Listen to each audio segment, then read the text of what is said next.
Très heureux de vous revoir, chers internautes, je pense que vous allez bien. Vous êtes certainement nombreux à nous suivre sur notre chaîne Les Collèges des Entrepreneurs. Comme vous le savez, et cela est mon slogan, ce n'est pas parce que nous sommes plus que les autres, ou ce n'est pas parce que nous savons plus qu'eux, mais parce que nous avons pris cet engagement de toujours partager nos petites expériences avec vous. Bienvenue dans cette nouvelle aventure. Aujourd'hui, je vais traiter une thématique dénommée « L'Afrique, cesse de pleurer. Essuie tes larmes et prends tes responsabilités en main. » Si vous avez déjà entendu ce genre de sujet, il n'y a rien à se faire des soucis. Mais vous devez quand même savoir que la vie de tout un chacun de nous est remplie d'expériences de chaque jour. Si c'est la première fois d'en avoir entendu, vous êtes le plus chanceux, car vous aurez une façon différente de voir les choses par rapport aux autres.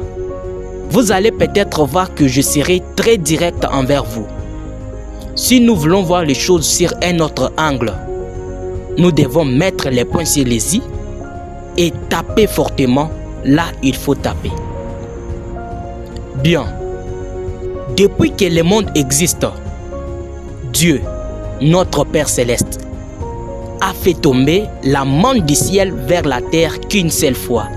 Et c'était fini. Personnellement, je pense que Dieu avait regretté de l'avoir fait. Il n'a jamais voulu qu'un lâche mange le pain de celui qui travaille.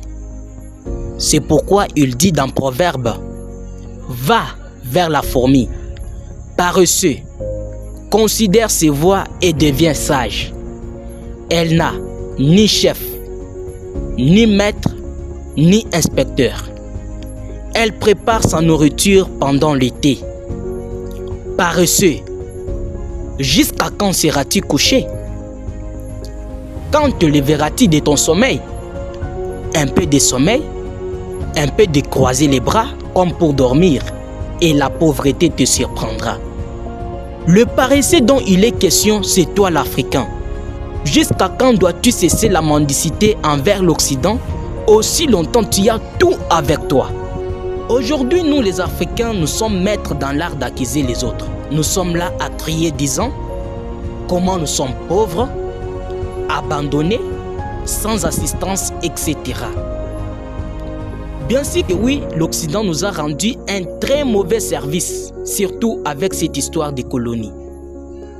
Mais en réalité, qu'est-ce que nous, les Africains, faisons pour sortir de ces situations difficiles qui embarquent le développement de notre continent en général et de nos pays en particulier? Au lieu de se mettre au travail pour son bien-être, le voilà, le pauvre Africain, qui prend la trompette et perd son temps en accusant l'Amérique, l'Europe et les autres qui n'ont pas pensé à lui. Toi l'Africain qui m'écoute en ce moment, est-ce que tu t'es déjà posé ces questions en toute sincérité du fond de ton cœur? Qu'est-ce que l'Occident a fait pour réussir presque sur tout le plan? Qui était venu au secours de l'Amérique pour qu'elle réussisse et devienne la grande puissance aujourd'hui? Je pense que tu devrais répondre seul à ces questions. Rien que par l'unité, les objectifs communs et la détermination, l'Amérique a commencé du néant comme toi jusqu'au brillant. Mais qu'allons-nous dire de la Chine? Si tous on s'est posé ces questions et y donné des réponses, en oubliant que ces gens-là existent, notre cher et beau continent aurait déjà vêtu sa plus belle robe, qui est enviée et respectée de tous. Mais qui sont les purs ennemis de l'Afrique? Écoute bien cet extrait. Je persiste et je signe.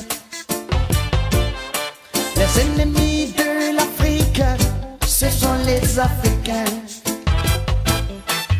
Voilà, nous-mêmes, les vrais ennemis de l'Afrique. Vous savez pourquoi beaucoup de multimilliardaires sont des Américains?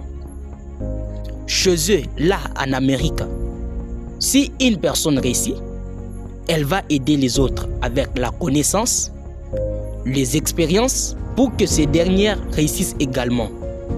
Et là, c'est la joie de tout le monde. Mais chez les Africains, c'est tout à fait différent. Si une personne réussit, c'est fini. Elle devient un dieu à vénérer. Elle veut qu'on acclame que pour elle, pas quelqu'un d'autre. Que tous aillent se prosterner devant elle pour avoir de quoi vivre. Chose grave, l'Africain accepte de mourir avec tous les secrets de sa richesse, sans dire à personne. Vous savez quels sont ses arguments? Ces gens deviendront plus riches que moi lorsque je serai déjà mort. Ah, cher Africain, la haine jusque dans la tombe. Dis-moi, avec ce genre de conception, comment pouvons-nous réussir? Voici les proverbes maîtrisés par les riches Africains qu'ils utilisent envers les pauvres. Aide-toi et le ciel t'aidera. Chacun pour soi et Dieu pour tous. Au lieu de dire clairement à ton frère que tu as refusé de l'aider, si tu confies à un Africain un poste de travail, bien sûr, pour lui, c'est le bon moment de se remplir les poches de derrière, oubliant toutes les responsabilités qui l'ont été confiées en accédant à ces postes. Avec ce genre de mentalité, comment pouvons-nous prospérer? Vous savez pourquoi la plupart des Africains qui sont déjà réveillés refusent d'entreprendre en Afrique, précisément dans mon pays? La réponse, vous l'aurez dans notre prochaine vidéo. Merci et à la prochaine. Abonnez-vous sur notre chaîne et activez la cloche de notification pour ne rien louper.